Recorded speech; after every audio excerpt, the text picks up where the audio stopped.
Song, we've been singing it. We've been singing it every night. And I love it because I guess it's a real popular song right now. Maybe a lot of people are singing it. And so everyone in the room knows it. And everyone in the room shouts it. But I have to ask the question, do you mean it? We just spent 5 minutes or so telling him, you are worthy of it all. But I know that we don't fully believe that. There's this beautiful thing that worship does, that it makes the hardships of our flesh so palatable to sing. It's so easy to sit here in this room and say, you are worthy of it all, and go home and be like, well, not that part. And tonight, especially with so many young people in the room, I feel like I have to ask you, are you in? Are you in? And those of us who have said we were in, those of us who've prayed the prayer, it's kind of a funny thing that we do in our current Christian life, or we have people bow their heads and close their eyes and say a prayer and act like that's it, you're done. And this is the beginning. It's the beginning of a very long journey. The thing is, God's not looking for one more person to sit in a church on Sunday morning. He doesn't need you to fill a seat. He doesn't even need your tithe dollars. I'm sorry for the church here. This church does. Send your tithe dollars. But you know what I'm saying. He's not looking for your Sunday morning. He's not looking for your Christmas and your Easter. He's looking for all of you. And what I really want to say is, if you don't mean it, please leave. I feel like we'd get so much more done if we just made the decision in our hearts. Are you in or are you out? Are you in or out? It's a simply complicated question, but I hope that tonight you will ask yourself, am I in or am I out? And if you're out, let's stop pretending. Let's not pretend to be in. Let's not show up on Sunday and worship the Lord and live like hell all week. Let's not show up on Sunday and live polite, nice lives all week. Because that's actually what most of us do. We live real polite lives all week. God doesn't want to play patty cake with you, and he's not looking for your polite life. He's looking for radical Christians. He's looking for people who will radically lay down their life to honor the Father. That's what we do. Jesus came down so we would have a model of what it looks like to radically point to Jesus, radically point to the Father. Jesus came down to show you a display of this is what it looks like when your entire life points to the Father. Come and follow me. And many couldn't do it. And many didn't. And they walked away. And this is the hardest part. Well, there's so many hard parts to the gospel. This is one of the hardest parts of the gospel. He did not chase them down. I think we have this impression that God's just chasing everyone down because we kind of feel like, those good Christians of us feel like we got to chase down all the sinners. He doesn't chase you down, but the minute you decide, no, I'm in. I'm ready to lay down my life. I'm ready for my life to point to the Father. He's immediately there for you. He's immediately there for you. And if you want to know what it looks like to have a life that points to the Father, you can know by just taking a deep breath. Because those whose lives are pointing to the Father will have the aroma of Christ. A real aroma. Is your life an aroma? That's how you know. Take a deep breath. Is your life an aroma? And I realize tonight we're here to talk about family, but with so many young people in the room, I can't miss this opportunity. I have my uncle, he's a Jesuit priest in Brazil. And he told Jake and I, which I mess up everything that he says. Jake gets things, he's like, oh, this photographic memory. But he said, he grabbed Jake's hand. This is when we were probably 19. And he's 89. Well, he's 98 now. He said, hey, when you're my age, people are expecting you to be holy. They're expecting you to love the Lord. But if you do this at your age, you will change the world. So those of you you seem like you're mostly sitting over here. Make a decision. Are you in or are you out? If you're out, that's okay. God will be there. He's waiting for you. But don't stand on the sidelines and put a toe in. Don't put your toes in the water. Jump in or get out. And if you are in, you should have the radical fragrance of the Lord surrounding you. Everybody around you should smell it. It's real. The gospel is real. You should live such a radical life that everyone around you should go, what is wrong with you, man? Step it down a notch. That's the life I encourage you to lead. You want to change the world? That's how you change the world. You go low, you get in the dirt, and you smell like Jesus. And you point to the Father. It's not sexy. It's offensive. And not a lot of people will like you. And you will have an eternity to know you did the right thing. Your life will matter. As someone who's almost 40 years old, I can tell you, nothing else matters. I was popular in high school with the boys. I went to all the best parties. I got to hang out with some of the celebrities. I got to do a lot of it. I look back now, and the time I didn't even take note of it, because when you're young, everything just seems normal. It's nothing. Every minute I wasted not surrendering myself to the Lord, I regret. And I don't say that to manipulate you. I say that if you're not in, just get out. But don't put a toe in the water. Make a decision tonight. And then jump. Radically into his arms, or jump into the world. But if the world loves you, there's a good chance you're not smelling like Jesus. And that sucks when you're young, because God, how much you want the world to love you. Their applause is so incredible when you're young. It's incredible at my age too.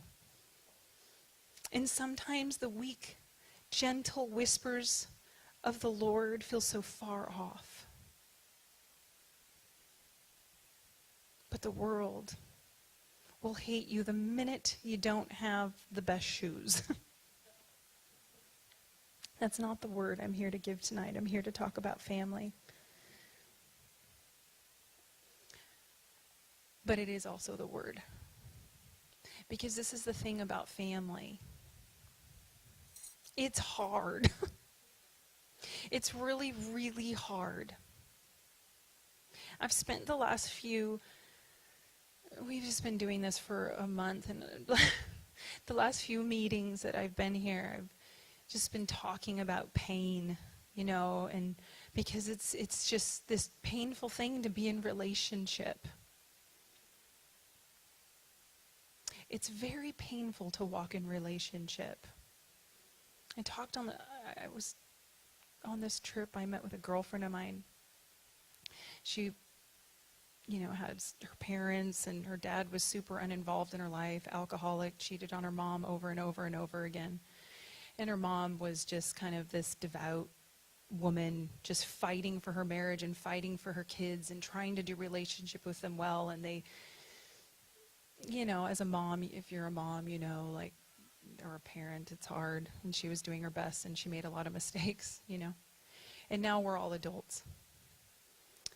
And I was talking to her, and she is just still really going through it with her mom. She's so hurt by her mom, by the different things that have happened, and she's struggling with the relationship with her mom. And I'm like, well, how are things with your dad? And she's like, oh, it's just my dad, I don't know, it's whatever. And all of a sudden, I realized, oh my God, she has no relationship with her dad. He had no ability to hurt her. There's no equity there. But with her mom, there was relationship. And relationship is painful. But it's relationship, and it's real. And that's what we're fighting for. And it's the same thing with the Lord. You want to walk with the Lord? It's going to be painful. It's going to be hard because it's real, depth, full relationship. He's not the distant father like her dad, to where it doesn't really matter. No ability to hurt me, no ability to do anything. You're just distant. That's not the Father. He's real. And he's willing to get in the dirt with you and wrestle it out. He wants to wrestle it out. He is okay with your questions. He's okay when you don't understand. He's okay when you're upset and you just want to come to him and go, I don't get this. Because it's real relationship. It's not the distant father who goes, yeah, dad's cool. He's all right. And that's what we want to talk about when it comes to marriage. Because the husband and the wife set the tone for the children and are the beginning of the family. That's where the family comes together, right? With the husband and the wife. And so is it any wonder that our marriages are so hard? If your marriage is hard, it means you're doing everything right. Because relationship can be challenging. But do you know that walking through that challenge and pressing into that, on the other side of it, you can have true depth. You can have a relationship with a person who really knows the depths of who you are. And is that not what we all want to be, is known? Don't you just want to be known? Not just your good stuff. I mean, really, we put our good stuff forward. That's what we want people to know. But if we're completely honest, what we really are yearning for is, would you look at my ugly stuff and would you love me too? And that's what the Father does. And that is what the marriage can do, if we can get there. If we're willing to stand through the hard stuff. And so these are my questions for you tonight. Because I think the Lord loves your questions. I think he loves it when you seek him out. That song that Jake wrote, The Mystery, I say that's my song. Because, the great mystery of God, and that we get to seek him out. It's this beautiful relationship, again, that is matched in marriage, where we get to seek each other out, the depths of who we are, the journey of getting to fully know somebody. And just the way we'll never fully get to the depths of our spouse, we'll never fully know them.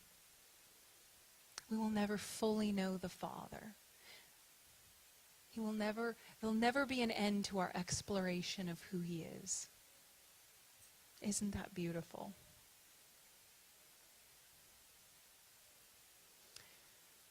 So for my questions, what if marriage wasn't about your happiness, but it was about your holiness? And what if marriage wasn't a final destination, but a journey? I feel like we could get so much breakthrough in our lives and in our marriages if we just realized that every time we fell, every time we stubbed our toe on each other's shoes, that we realize, oh, this is just part of the journey. We're just figuring out how to dance, right?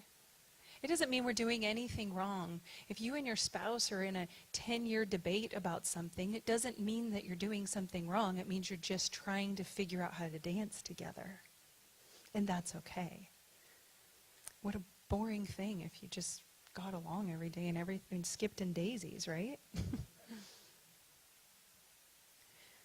And what if your marriage wasn't as much about you as it was about the generations that will come after you? What if this temporary hardship in your life and your marriage isn't have anything to do with you today? It has everything to do with the great-great-grandchildren that will come after you. Would it be worth it? I feel like if we could get a perspective shift, if we can shift our perspective that this isn't all about me. This isn't all about me. I am a link in a chain to great stories that will be told generations after me, if only I can stay the course. And what if your joy is more closely related to your suffering than your happiness? What if real, pure joy comes in the form of all the pain and the hardship you've been running from, and in order to find it, you need to turn around and walk right into the pain that you've been avoiding? That's a huge question. We have so little grid for pain in our society. We want to be comfortable. We want to be happy. We want our friends to be comfortable and happy. But the reality of it, pain is just your body's way of telling you, hey, something's going on here. I read somewhere, I think, that pain is kind of like the oil gauge on your car. The check engine light, the check engine light in your car. Pain is just doing its job and telling you, hey, we've got something to work on here. It's neither good nor bad. It's just a barometer telling you where you are. And if you can face it, if you can stop and take your car to the mechanic,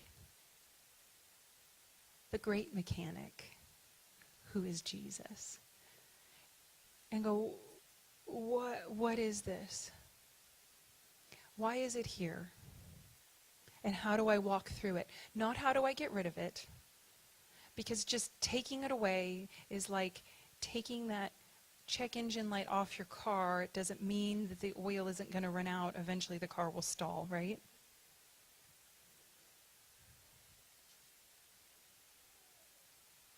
And what if the kingdom of God that Jesus talks about isn't signs and wonders, but it's family?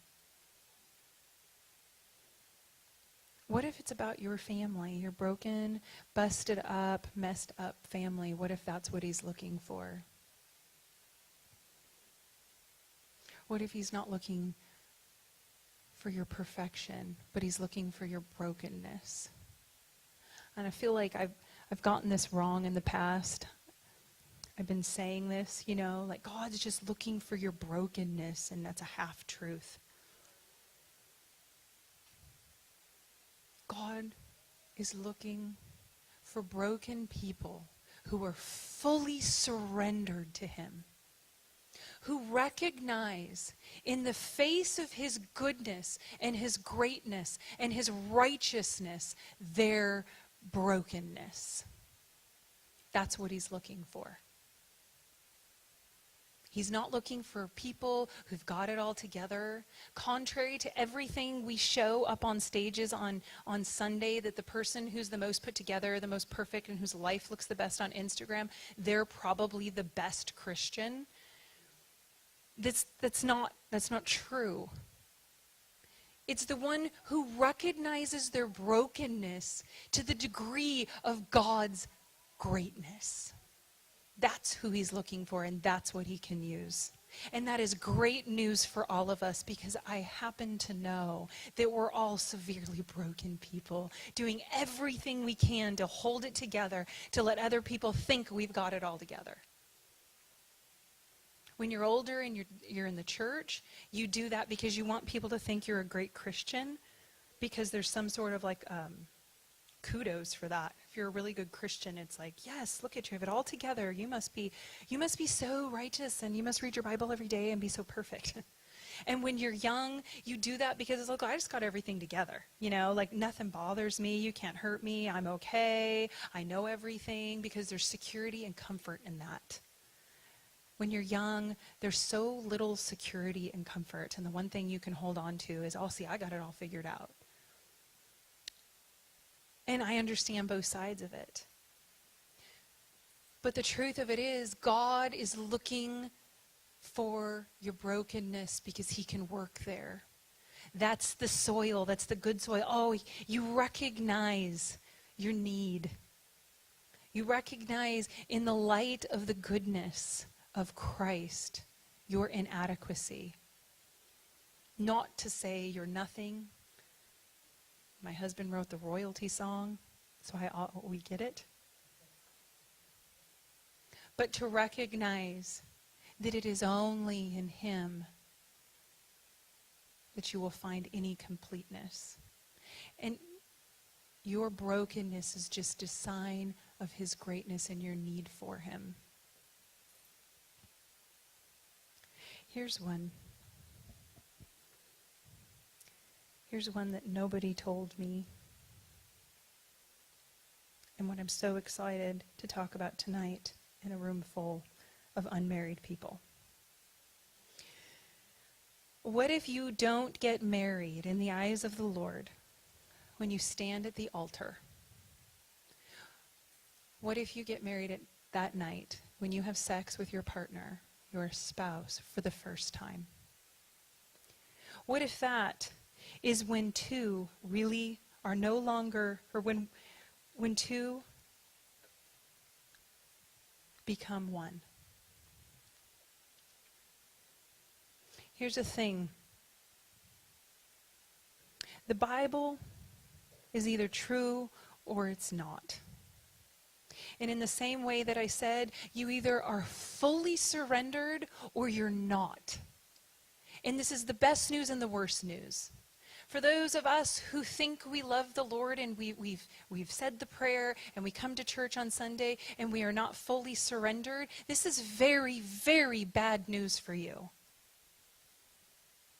Because he's not a mediocre gray God. He's black and white. He says you're either fully in with me or you're not. You're either fully in or you're not. The word is either true or it's not. You believe it or you don't. Pick your side. But I beseech you tonight to pick your side. Don't show up in the building anymore until you've picked your side. And then stand on that side and at least do it passionately. If you're going to not believe in the Bible, great, do it passionately. Just don't be honest about it. We have too many Christians in the world who are mediocre, playing patty cake with Jesus and think they're getting somewhere. I'm sorry, that's a hard word. We're not members of the church, so you can't blame the pastor for anything we say. But I believe it's to be true. Because what if you are more spirit than flesh? And what if what happens in the spirit is actually more profound than what's happening in the flesh? What if you are actually more spirit? And what if we read the Bible and we believed it? And what if we turned that belief into action and we lived it? And what if divorce is not an option? What if what God has joined together, no man can separate? What if we lived radical lives? Where our yes was yes and our no was no. What if we were in or we were out, but we made the choice? What if you married the person that pushes every one of your triggers by God's design? What if God actually wants you to find those triggers and remind you that they are there? This is the thing. All of you non-married people, I will tell you, if you ever want an honest question, you can ask me, because I'll tell you. Because a lot of people, I've realized, they want to give you the happy answer. And they don't want to tell you the truth. Because they just want you to be happy, and it's in a good heart. It's just, here's the truth. When you get married, you will marry the person that is going to push every one of your triggers. This is true because they're laughing and they know. It doesn't matter how cute he is, how amazing he is at leading worship, how much he loves the Lord. He will push every one of your triggers. And I believe it is by God's design.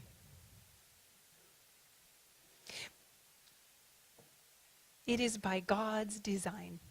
Triggers I think about as kind of like those landmines planted in the ground. And the thing about a landmine, you don't know it's there until it's stepped on.